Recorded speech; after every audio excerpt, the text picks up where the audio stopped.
Ireland ಮತ್ತು England ವಿರುದ್ಧದ T20 ಸರಣಿಯಲ್ಲಿ ಟೀಂ ಇಂಡಿಯಾ ಒಂದು ಕಳಪೆ ಪ್ರದರ್ಶನ ತೋರಿದ ಬಳಿಕ ಇದೀಗ ಟೀಂ ಇಂಡಿಯಾದ ಹೆಡ್ ಕೋಚ್ ಆಗಿರುವಂತಹ ಗೌತಮ್ ಗಂಭೀರ್ ಅವರ ಕೋಚಿಂಗ್ ಸಾಮರ್ಥ್ಯದ ಬಗ್ಗೆ ಪ್ರಶ್ನೆಗಳು ಏಳಲು ಆರಂಭಿಸಿವೆ. ಕೆಲವೊಂದು ಮೂಲಗಳ ಪ್ರಕಾರ ಕೋಚ್ ಗೌತಮ್ ಗಂಭೀರ್ ಅವರನ್ನ ಕೋಚಿಂಗ್ ಸ್ಥಾನದಿಂದ ಕೆಳಗಿಳಿಸುವ ಬಗ್ಗೆ ಬಿಸಿಸಿಐ ಗಂಭೀರವಾದಂತಹ ಚಿಂತನೆಯನ್ನ ಮಾಡುತ್ತಿದೆ ಅಂತಾನೂ ಹೇಳಲಾಗುತ್ತಿದೆ.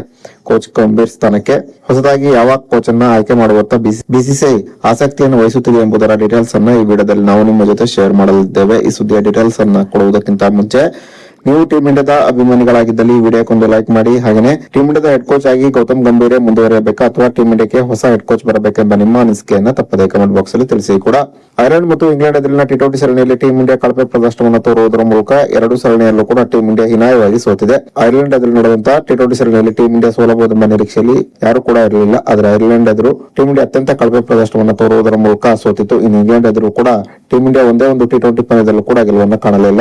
ಶ್ರೇಯಸ್ ಅಯ್ಯರ್ ಟೀಂ ಇಂಡಿಯಾದ ಟಿ20 ತಂಡದ ನಾಯಕನಾದ ಮೇಲೆ ಇದುವರೆಗೆ ಟೀಂ ಇಂಡಿಯಾ ಟಿ20ಯಲ್ಲಿ ಒಂದೇ ಒಂದು ಪಂದ್ಯವನ್ನ ಕೂಡ ಗೆದ್ದಿಲ್ಲ. ಕೋಚ್ ಗೌತಮ್ ಗಂಭೀರ್ ತಂಡದಲ್ಲಿ ಮಾಡುತ್ತಿರುವಂತಹ ಎಕ್ಸ್ಪೆರಿಮೆಂಟ್ ಗಳೇ ತಂಡದ ಹೀನಾಯವಾದಂತಹ ಪ್ರದರ್ಶನಕ್ಕೆ ಕಾರಣ ಎಂಬ ಅಭಿಪ್ರಾಯಗಳು ಕೂಡ ಇದೀಗ ಕೇಳಿ ಬರುತ್ತಿವೆ. ಫಾರ್ಮುಲಾ ಇರುವಂತಹ ಆಟಗಾರರನ್ನ ಕೈಬಿಟ್ಟು ಕಳಪೆ ಫಾರ್ಮುಲಾ ಇರುವಂತಹ ಯುವ ಆಟಗಾರರಿಗೆ ಗೌತಮ್ ಗಂಭೀರ್ ತಂಡದ ಪ್ಲೇಯಿಂಗ್ ನಲ್ಲಿ ಸ್ಥಾನವನ್ನು ಮಾಡಿಕೊಡುತ್ತಿದ್ದಾರೆ. ಈ ಕಾರಣದಿಂದಾಗಿ ಟೀಂ ಇಂಡಿಯಾ ಐರ್ಲೆಂಡ್ ಮತ್ತು ಇಂಗ್ಲೆಂಡ್ ಎದುರು ಒಂದು ಉತ್ತಮವಾದ ಪ್ರದರ್ಶನವನ್ನು ತೋರಲು ವಿಫಲವಾಗುತ್ತಿದೆ. ಕೋಚ್ ಗೌತಮ್ ಗಂಭೀರ್ ಅಡಿಯಲ್ಲಿ ಟೀಂ ಇಂಡಿಯಾ ತೋರುತ್ತಿರುವಂತಹ ಕಳಪೆ ಪ್ರದರ್ಶನವನ್ನು ನೋಡಿ ಬಿಸಿಸಿಐ ಕೂಡ ಗರಂ ಆಗಿದೆ ಅಂತೆ. ಹೀಗಾಗಿ ಕೋಚ್ ಗೌತಮ್ ಗಂಭೀರ್ ಅವರನ್ನ ಟೀಂ ಇಂಡಿಯಾದ ಹೆಡ್ ಕೋಚಿಂಗ್ ಸ್ಥಾನದಿಂದ ಕೆಳಗಿಳಿಸುವ ಬಗ್ಗೆ ಬಿಸಿಸಿಐ ಕೂಡ ಗಂಭೀರವಾದಂತಹ ಚಿಂತನೆಯನ್ನ ಮಾಡುವ ಸಾಧ್ಯತೆ ಇದೆ. ಇನ್ನು ಕೋಚ್ ಗೌತಮ್ ಗಂಭೀರ್ ಏನಾದರೂ ಟೀಂ ಇಂಡಿಯಾದ ಕೋಚಿಂಗ್ ಸ್ಥಾನದಿಂದ ಕೆಳಗಿಳಿದರೆ ಆಗ ಆ ಸ್ಥಾನಕ್ಕೆ ಬಿಸಿಸಿಐ ಟೀಂ ಇಂಡಿಯಾದ ಮಾಜಿ ನಾಯಕ ಮಹೇಂದ್ರ ಸಿಂಗ್ ಧೋನಿಯನ್ನ ಕರೆತರುವ ಎಲ್ಲಾ ಸಾಧ್ಯತೆ ಇದೆ. ಮಹೇಂದ್ರ ಸಿಂಗ್ ಧೋನಿಯ ನಾಯಕತ್ವದ ಅಡಿಯಲ್ಲಿ ಟೀಂ ಇಂಡಿಯಾ 3 ಐಸಿಸಿ ಟ್ರೋಫಿಗಳನ್ನ ಗೆದ್ದಿತ್ತು.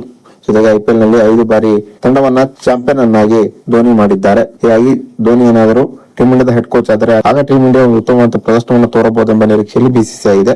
ಒಂದು ವೇಳೆ ಧೋನಿ ಏನಾದರೂ ಕೋಚಿಂಗ್ ಸ್ಥಾನಕ್ಕೆ ಆಸಕ್ತಿಯನ್ನು ವಹಿಸದೆ ಹೋದರೆ ಆಗ ಸ್ಟೀಫನ್ ಫ್ಲೆಮಿಂಗ್ ಮತ್ತು ರಿಕಿ ಪಾಂಟಿಂಗ್ ಇವರಿಬ್ಬರಲ್ಲಿ ಒಬ್ಬರಿಗೆ ಟೀಂ ಇಂಡಿಯಾದ ಹೆಡ್ ಕೋಚ್ ಆಗುವ ಆಫರ್ ಅನ್ನ ಬಿಸಿಸಿಐ ಕೊಡುವ ಸಾಧ್ಯತೆ ಇದೆ ಅಂತಾನೂ ಹೇಳಲಾಗುತ್ತಿದೆ.